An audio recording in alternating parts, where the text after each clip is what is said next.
Hello and welcome to another BuildASoil YouTube episode.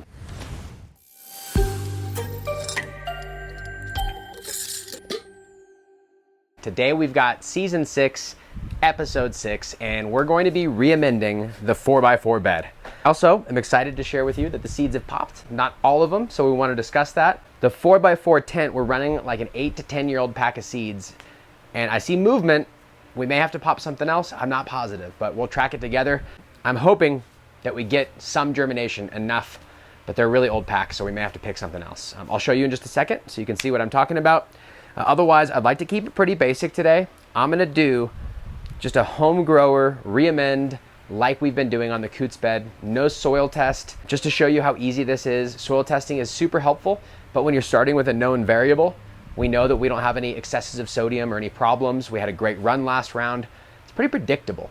And so what I'm gonna do is kind of fill up the buffet with all of the food parts of the soil that the plants are gonna want, and I'm gonna let the biology take care of the rest. So long as I'm not adding too much in excess, this program works really, really well. And if you're curious about how to design your own complete organic fertilizer, that word, the COF, complete organic fertilizer, I took that from Steve Solomon. He educates you in his book on how to do that. We have a blog article on it. You can go to BuildASoil and download it.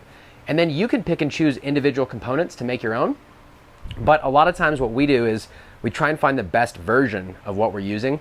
And to honor Coot, we're gonna be using his gnarly barley. And I'll get into all of it, but first I'll just talk about this. Something new that we've just started doing is we're offering this in a flour now.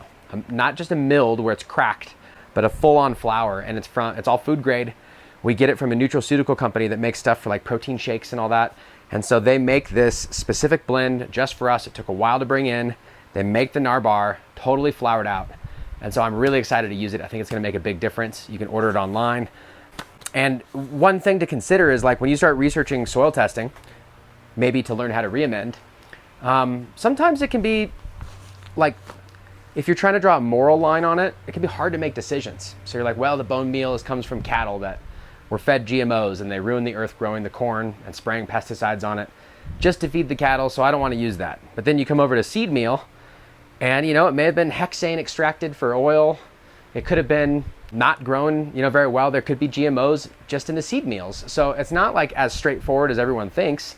And that's why we're very particular about what we choose. And so having a food grade seed meal that's been pre-sprouted and floured is like top level. Probably not doable on acreage, but for home growers, I mean, works really, really well. So I'm gonna be using some of that today. And that's really the heart of it. But before I get into that, I'm like being pulled over here. I wanna show you the seeds. So let's look. I'll show you right now. I'll turn it like this so that Dave can come over here with the camera. I'll pull that. And so the first ones we got here are the Strawberry Deluxe. And so you can see we've got 100%, all 6. And then next up is the Coot by the Funk. All of them, including this one that popped, but I think it's headless. So it may not turn into anything. It could have broke when it tried to stand up. It could have been a genetic issue in the seed. Who knows? It happens. That's why we pop extra. And then I've got the Goji Oji. And while slow, oh, look at that. That wasn't like that this morning. So I've got one for sure. That makes me excited. This one yesterday was not green like that, and its tail was sticking straight up like this. And today I thought it's got to do a 180 and go back down. And if it does, it's going to work. If not, I was going to have to do surgery, like literally extract it, put it back down. But I don't want to hurt it, so I'm leaving it, and it looks like it's going to make it. So that's 2. Oh, that wasn't there this morning. I see a little white spot in the middle, so that's a 3rd one that looks like it might be able to push through. And that's it. Oh, and a 4th one. Okay, I'm feeling better than I was even like 1 minute ago. Because this morning I was like, maybe 1. So far it looks like we have at least 4 or 5, which also gives me hope that maybe the rest will pop if they've got energy left in them. I kept them in the fridge. It's been probably a decade. Bodhi sent me some stuff maybe 8 years ago, so it's possible it was from that round, but I think these are seeds I bought before that. So I'm just stoked to see a little action. Either way, if we don't get everything we need, 4 females out of there, we'll come up with another plan. We'll either take some cuts or run the extras that we have from here. We're gonna do a 4x4 run regardless. Let me dome this back up. I don't want them to start to dry out at all. I got the fan on.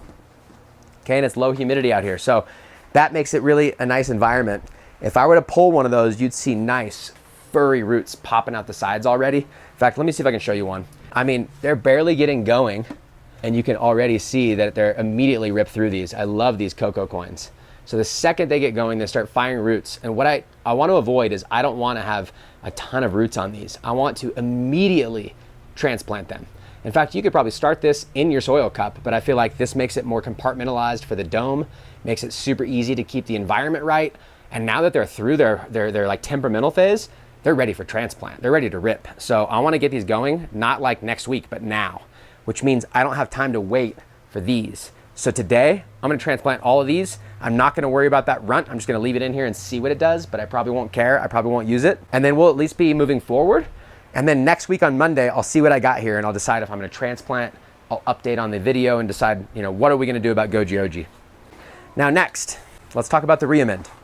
I'm going to show you me transplanting one of these, but one of the things I've learned I don't like to do on camera is to do a lot of the repetitive work where I don't have much to talk about. And so if I'm gonna go put these in these containers, that's a lot of seeds to just sit here and do, and it gets hot, and I like to be able to go like drink water, do whatever I want to do it over time. And so I'm going to use these AC Infinity nursery bags. I like them. They breathe pretty well. I think that I can keep them happy in these 1 gallons for quite a while until I've sexed them as male or female, and then I'll be able to choose how many we have of each. And so my idea, just so you know, when we're done re-amending, is I've cut some cardboard that's going to fit perfectly in here so that I can keep the light from all of this cover crop I'm gonna chop and drop along with the re-amend, and let the worms totally work that under the cardboard. And I'm gonna set all of these on top of it to weight it down. And I'm just gonna water the plants right on top of it and see what happens and let the roots grow through, and we're just gonna have fun with it. I may put trays in there so I can bottom water, because these breathe pretty well. And even in a 1 gallon, when the plants get bigger, I'm gonna have to bottom water so they don't dry out. But that's the plan. I'll show you as I do it. But today I'm just gonna pull one of these out. I'm gonna grab a fresh bag of BuildASoil Light. I'm gonna put it in here. I'm gonna put the seed in it, and I'm just gonna show you the basics of what I do, just in case you wanna see it. And then the rest, I'm gonna do off camera. When we come back next time, you'll see all of them ready to go, because I gotta put that work in. So those are the bags. Let's get into it. So this bed, I think it's on its 4th cycle. I'd have to look back and see. We're on season 6. I think I set it up on season 3. It's possible too, but I think it was 3. So it's been running really well. The last yield that we got out of this bed was phenomenal. Now, when it comes to yield, this is a 4x4 in like a 5x5 area with side lighting around it. So we can kind of push those yield numbers. If you're in a 4x4 in a 5x5 tent with 1 light, it's slightly harder because you don't have the extra lights around it that are giving it that extra. So just make sure you have more than enough to smoke. Don't be too hard on yourself about yield. It's all about quality, but you should be hitting good yield numbers to make it worth it for your time. So when you look up the complete organic fertilizer, if you look back at all of our re-amend videos that we've done, essentially I wanna have some sort of seed meal. And so we're gonna go with the gnarly barley because it's premium, it's pre-sprouted, full of enzymes. I can't wait to use it. That's what really lights this up and really gets, like, the worms are just gonna rage. And I'll show you when we get in here, most of this bed under that cover crop is like fresh worm castings with worms in it. So I'm not gonna add any worm castings this time. The bed is literally turning to castings. I may have to actually add more soil this time as we have quite a bit of room in some areas. I'm not gonna do it right now, but when I'm done re-amending and I've watered and everything's settled in there and I pulled the cardboard back off, it's possible that I'm gonna top off some soil in a few areas just to make sure that this thing stays full. Otherwise, besides the seed meal, what I like to do is add something that has the phosphorus and the potassium as far as the mains. And I like them to be a little more phosphorus than potassium. And we could talk about that for a while, but we'd be geeking out. When you look at labels, they're talking about phosphate, not phosphorus. And so usually when it comes to a label, we like to see 2 to 1, like double that. But when you're talking straight elemental, 1 to 1 is probably fine. 2 to 1 is acceptable. But the gist of it is that we want to add some of that back in. And so the best way to do that, we've got Craft Blend. I've got a bucket down here, and that is a 2 to 1 P to K. It's got rock dust in it, so it helps remineralize. It's got a wide diversity of other inputs. So what I'm going to do is basically use that for the diversity. That'll have all the phosphorus, a lot of the things that I'm looking for, a little kelp meal for micronutrients. Basically, that's a complete organic fertilizer. But I'm going to add this because it's alive and it's premium, and I really think it makes a big difference. And then to balance it the other way, since I'm fully re-amending, and Craft Blend is more for top dressing, it can be used for re-amending, but I like to add more minerals at some time. Since I don't think I did this last time, I'm going to do this time. I've got the mineral mix that comes with the Coot's soil recipe. And so that's basalt, gypsum, and oyster. And I've got a bag of it. So I'm gonna add extra minerals this time and seed meal, and that'd probably be enough, but then I'd be missing out on like boosted PK. And so I'm gonna make sure that I round it out with Craft Blend. That's all I'm gonna add. And then making sure as far as micronutrients, I've got, let's see if I've got it here, Big 6. And while we're re-amending, I'm gonna actually add some in here. And since it's a pretty big bed of soil, I can do more than the water volume because I'm trying to actually add trace minerals in here. And so to do that today, I've got really hot water from the tap, so like not boiling or anything crazy. Ideally, this would be like in a glass jar or something, but this is all I had here today. I use this to like shake up root wise or whatever. Sometimes I've got hot water in here. I'm gonna add some Big 6. And today I'm gonna add probably 2 tablespoons. You can see it dropping in. And then I'm gonna hot water extract it, because those of you that use this a lot, you'll know that it's a little chunky, and it's the raw humic. When it's uncut, it provides a really good space for the microbes and for the micronutrients. And so the way that this is made is that the hot water will release the micronutrients, and it may settle out some of the humic. And so you can leave those bigger chunks in the bottom and pour it off the top. You can slap it and put it into the soil. You can just take the nozzle off of your sprayer and you can leave all the chunks in there and just water it straight in. But when you mix it in water, you're able to get those micronutrients in really deep versus just kind of sprinkling it on top. And the hot water extraction helps. And part of the fun with the hot water is that I've got soap nuts here, which we carry. And these are straight from Nepal. And they grow wild out there. It comes with some of these bags that you can do laundry with, or you can actually soak it so that you can pull it out of the water. Since I've got it in the Big 6 today, I'm gonna leave that. And I mean, this bag's full, but I'm just gonna grab like 3 or 4. I'll just do 4. Okay, so 4 of these in the hot water. And for those of you who don't know what soap nuts are, they're high in saponin. So I'm just gonna get this naturally. We could also use Kuyaha extract. We've got the 20 and 60, one of our more popular products. We also have soap nut powder, which is made from grinding these up. So do whatever you want. When I'm trying to spread something throughout soil, saponin makes a big difference. It's one of my favorite products to use. So I've got that in the hot water. I've got the Big 6 in there. I'm gonna just do a little hot water extraction and make it kind of soapy. And then I'll add this into my watering can at the end once I've added the other stuff. But first I need to apply everything. This I'm gonna let sit for a little bit while we do it all. The whole thing's foam. I don't know if you can tell, but that's just from the soap nut. Probably really hard to see on camera, but here's the line for the liquid. It's solid foam from top to bottom there, just from the soap nuts. So pretty cool. All right, I'll leave that. You'll see the foam when we pour it. I wanna get after amending. So I guess what I should do is, because I'm just gonna start going crazy with re-amending, let me tell you the plan. I've just got some scissors. I'm gonna be cutting up this cover crop off the edges and folding it in here. I'm gonna be pulling some of it out with my hands. I'm not worried about tilling or tilting the top like inch or so. And then I'm gonna show you what it looks like as I get doing that. Then once I've just go wild and I've got that all done, I'm gonna grab my materials I discussed and I'm just gonna spread them on there, and then I'm gonna work it in with my hands. So once I spread it, I like to wiggle it through into that top layer so that it makes contact with soil where it can remain moist. And then I'm gonna water it in, and I'll show you what I add. I've got the bucket so we can mix it together. I'll pour it in the chapin. I'll water the bed. We'll be done. I'll put the cardboard on top. That's basically it. But as far as how much to add, there's many ways to do this, but the rule of thumb is like cups per cubic feet. And so I'll go over that with you. With minerals, it's safe to add, when you're making fresh soil, up to 4 cups per cubic foot of soil. And so I would say maybe a cup per cubic foot would be more than enough. And since we're just re-amending, I'll probably go to a ½ cup. But more than that, I don't count the whole volume of soil, because in farming, typically use like the top 6 inches, and most of the feeder roots are up there. So you can actually take the top 6 inches of soil, and the best way to do that is to say, okay, 4 by 4, that's 16 square feet. If I go a foot deep, that's 16 cubic feet. If I only go 6 inches deep, that's half of that. So that's 8 cubic feet of soil I'm trying to amend to basically count for the top 6 inches. And so when it comes to 8 cubic feet, I could safely add 4 to 8 cups in here of minerals, like without even question. And if you wanted to, you could probably do 16 or so. And since minerals, they're gonna take a long time, and they're just part of the texture and the micronutrients and the energy, it's hard to overdo those. But I don't want it to be too heavy, and I don't wanna go crazy with it. So I'll keep it in that range. Seed meal, typically I'm adding a seed meal like ½ cup to 1 cup per cubic foot at the most. So today what I'll do is I'll probably do a ½ cup of this and a ½ cup of that, and I'm doing 8. So that means I'll do 4 cups craft blend, 4 cups of gnarly barley, and I think I'll step it up to double that for the minerals, and I'll do 8 cups of the minerals. I'll spread that in there, and then I'll share with you what I'm gonna add to the water, and that's it. So if you wanna write that down, that might be helpful. I'm really trying to cover that top 6 inches. I do the cubic foot math, and then typically I go conservative on it. I can always top dress and add more later. So let's get going.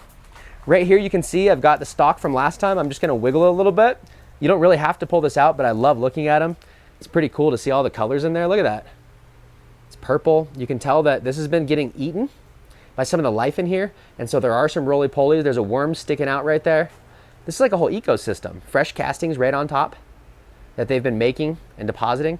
So I don't really want to get rid of this. I'll probably let it just be part of the decay in here, but I don't want it to be like when I mix everything. So I'll just set it to the side. We'll see what it does, and I'll put it back in there. But what I did want to do is move a little bit of this and show you what it looks like. Look at, it's like straight castings. Those are all fresh castings. There's some of the roly-polies. Those are probably what was eating the stalk. I don't want those to be in excess, but it doesn't look to be problematic. We'll decide as we go. I have a couple of tips that we can get to later if you do have to deal with that. Yeah, I mean, that is just castings. There's worms right in it. So I'm not adding any castings because you can see I could screen that. It's basically castings. So that's pretty cool. Look at, there's flowers in the vetch. There's clover in here. This is the 12 seed cover crop. And then I had the light kind of low for a while. So some of the ones that did better in low light took over. Then I ramped the lights back off and they started to change in color. So let me just get this all in. And then I think what I'm gonna do so I can get to all sides is I'm gonna move this.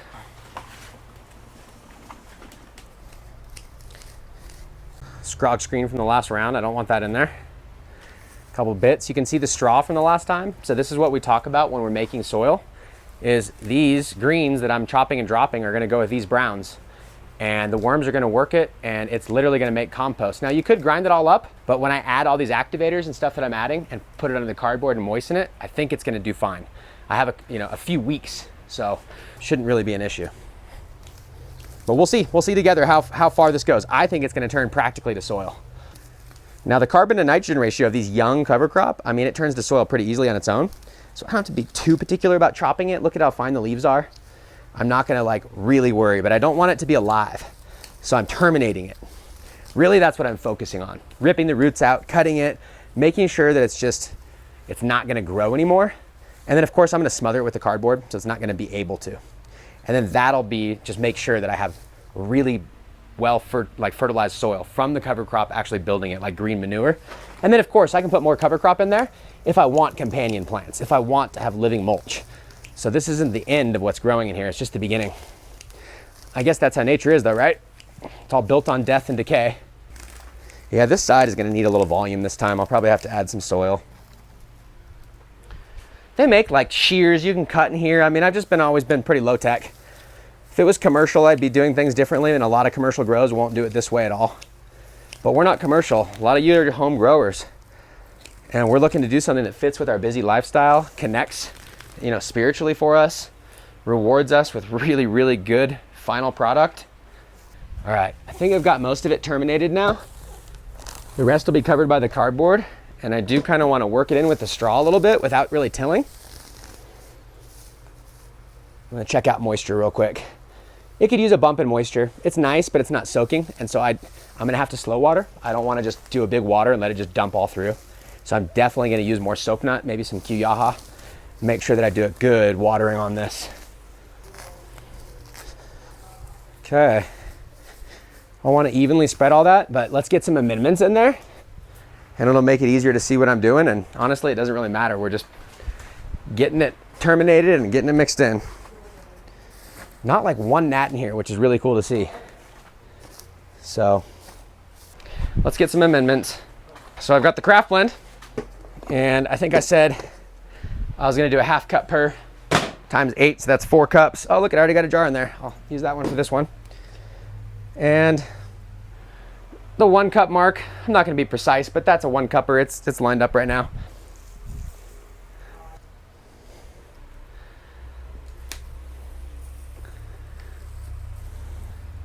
Now the roots are all gonna spread out in here, so I don't have to be super precision, but I don't wanna just be all in one area. Now, the science guys that have you believe there's just no way to do it without a soil test. And I think that doing this is kind of like food in the sense that if you really look into it, like I've been reading a book called Anti-Fragile, really interesting. One of the things they talk about is how science has like taken credit for so many things, but a lot of times it's coming after, kind of describing and maybe going deeper. And don't get me wrong, I love science, but his take on it is super interesting. You should Google it if you have the time. But I feel like with food, it's very easy to understand. Like, no science is gonna come tell you, this is how you make the best recipe that humans would love. A lot of times it's connected to thousands of years of passed down recipes, and then that creates memories, and that creates flavor profiles. And so a lot of this stuff has been around before we got geeked out on soil testing, and soil testing helped. Like, if you're too high in sodium, or if there's some issues that are out of balance, or calcium's just way out and you had no idea, it can help guide you. But once you know, once you're following like a proven method, I feel like we don't really need it. And it's important, and it can be used, especially when money's on the line, commercial grows, but like, I just want the average grower to be independent and not have to think that they're not going to be able to do it without tallying up, you know, every little mathematical molecule. And I just don't think that's how this all works.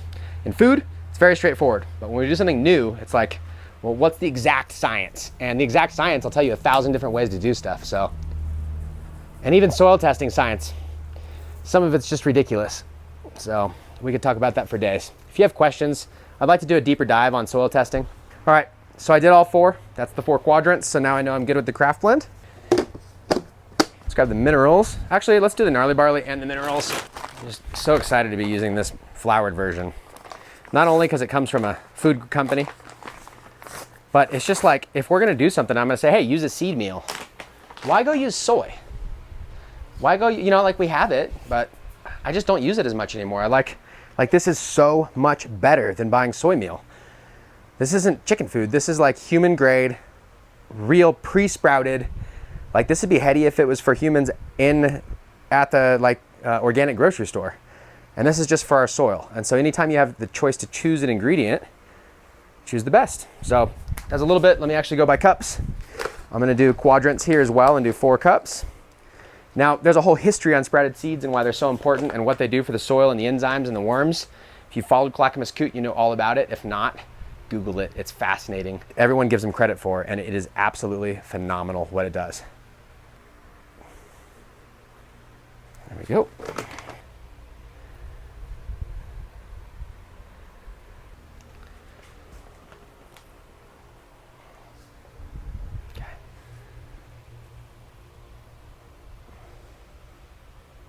Okay, I've got the minerals over here. Let's do it. We're doing double.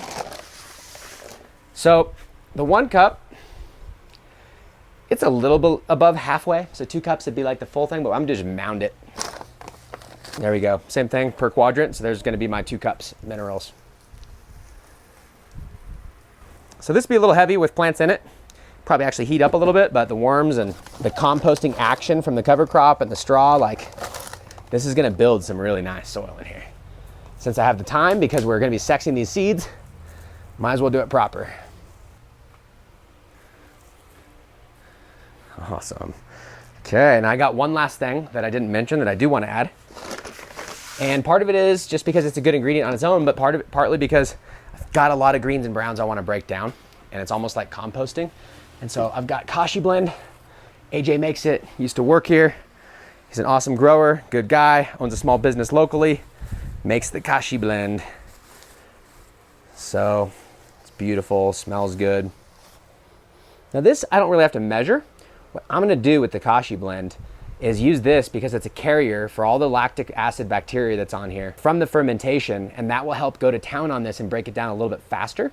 I'm also gonna use some root wise, but I feel like there's root wise in here in the biochar, full of probiotics, plus some of that bran and some sprouted seeds. It's like part of the BuildASoil program.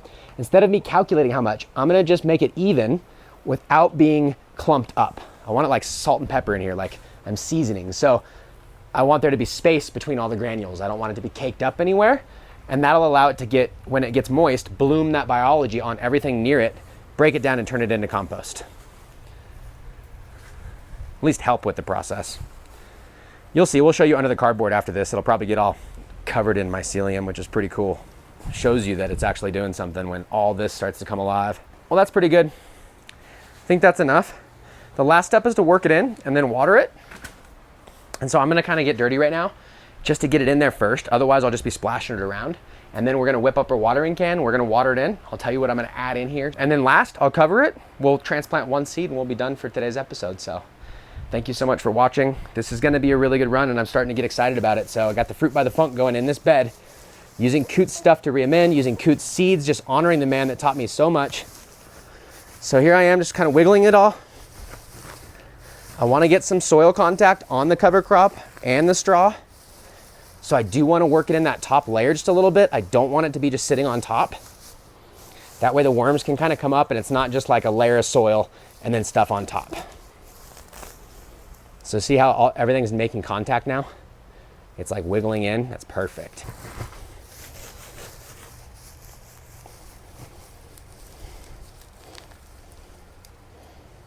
Oh, there's a worm. I'm gonna hurt you, worm. So many worms in this bed. Awesome, Coot would be proud.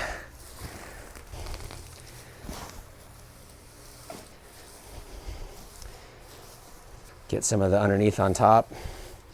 We just want lots of biological contact. We want the worms to be able to be up in here.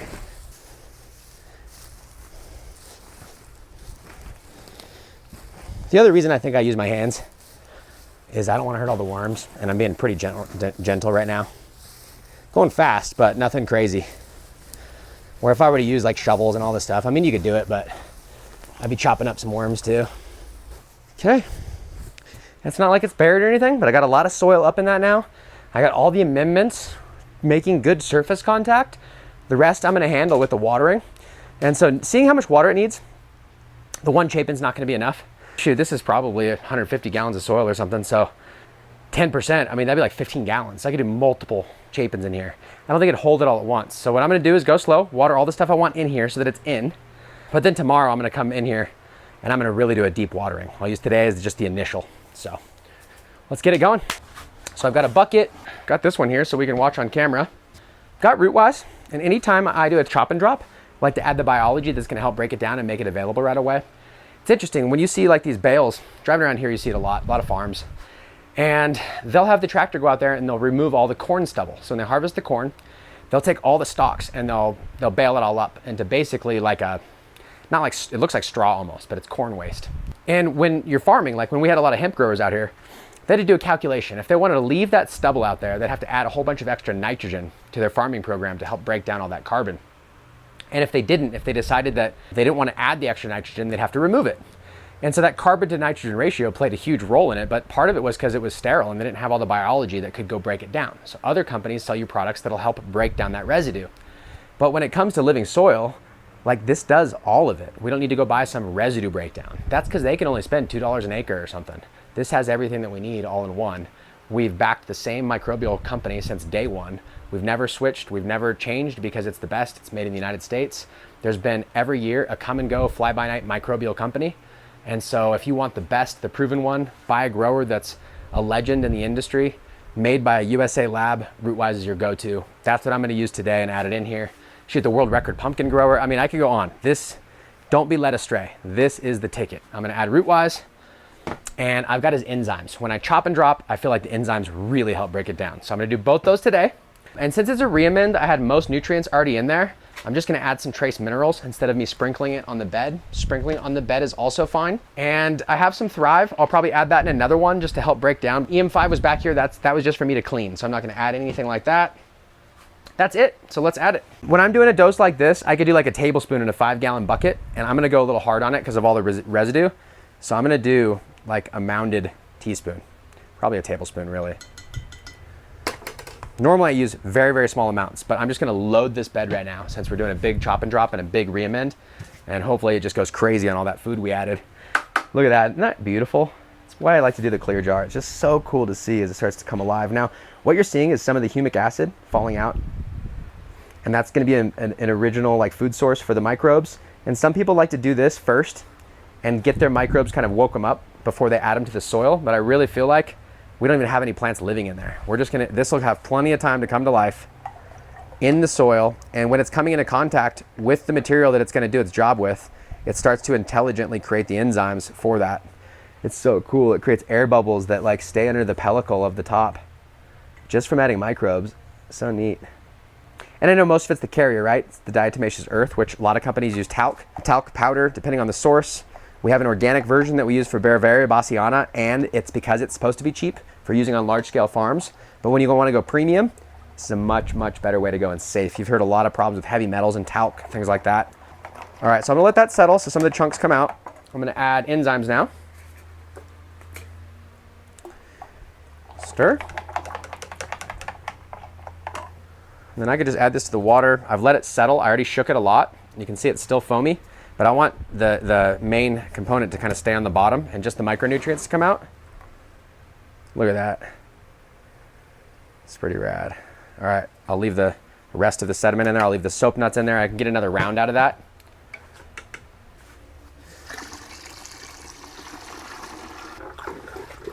Okay, now you don't have to mix it into a bucket, mix it in a jar. I mean, you could just put it right in your sprayer. I was just doing it because it's pretty cool to look at, and I wanted to show you on camera. Now, I could just dump this in there, but I'm just gonna go. I've seen growers, they're like, all right, done. And then like the soil, it's like a tsunami hit their area. What I did was already pretty aggressive, but I wanna make sure that I just gently water this everywhere. Otherwise, it's just gonna run through and dump out on the floor. And I want it to really start to hold water nicely in there. Now, I did add the soap nut, and it's really foamy in here. I'll show you. See how foamy it is? That's just from 4 soap nuts and minimal hot water extraction. You could do a significant hot water extraction by boiling it. All the instructions are there on the website underneath the soap nuts. A little bit goes a long way for the money. You can wash your clothes with it. It's one of those crossovers where now like your lifestyle's adapted from things that you learned from the garden. But when you really want to go hard, I really want to make sure that this holds water because it was a little bit drier than I'd like. I'm going to use the Kuyaha 60.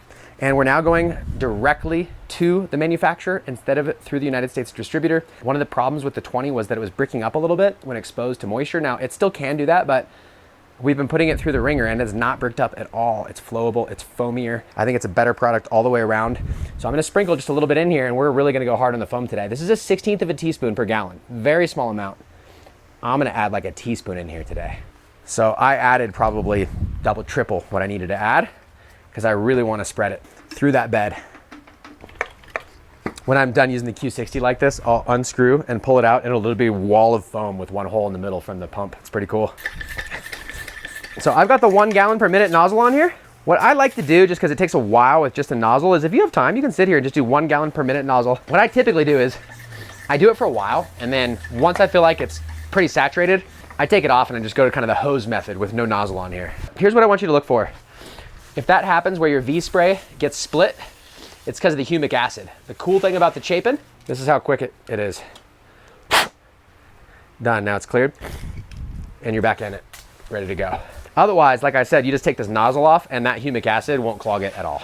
I'd change it, make it more water soluble, but I'll tell you what, that chunky humic acid, it has something special to it. And Faust taught me that a while ago when I was discussing with him, hey, let's grind this up even finer. Oh, it looks better already. I'm gonna open it so I get a little more action.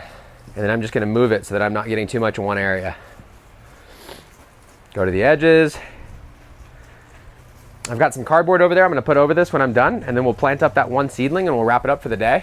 I've gotta get the rest transplanted so that they're not just sitting here in these little tiny cocoa coins.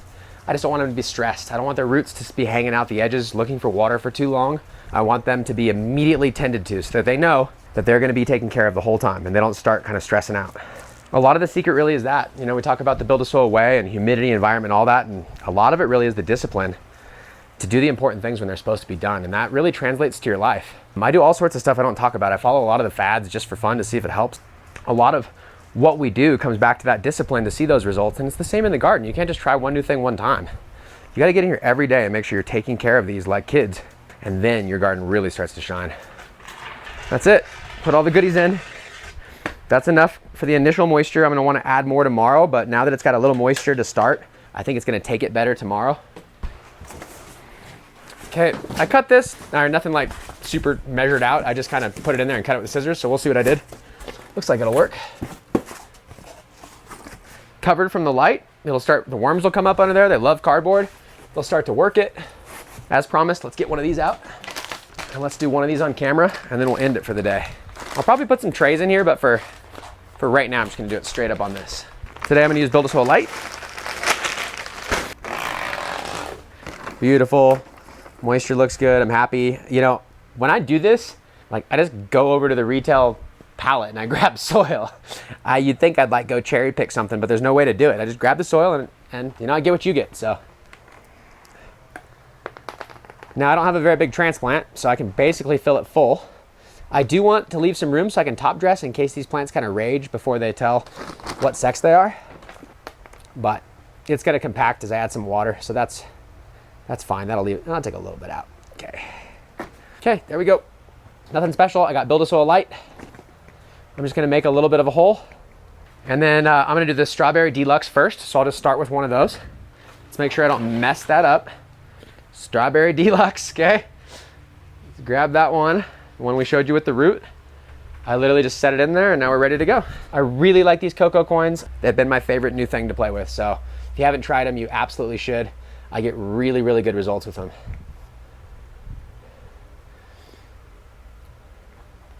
I just put it so that it's covered and I push it in gently, so that it's seated, cover it with soil so that it's not exposed there, and that's it.